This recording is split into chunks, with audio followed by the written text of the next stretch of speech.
Peygamber Efendimiz Aleyhissalatu vesselam veba olan yere gidilmemesini, veba olan yerden de çıkılmamasını tavsiye ediyor.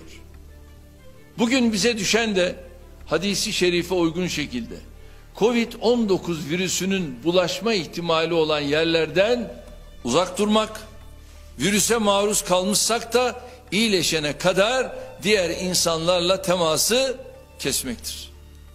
Hazreti Ömer radıyallahu anh Şam'a gitmek üzere yola çıkacakken orada bir salgın hastalık başladığının haberini alıyor ve yolculuktan vazgeçiyor. Bunun üzerine sahabeden birisi Hazreti Ömer'e Allah'ın kaderinden mi kaçıyorsun diye soruyor.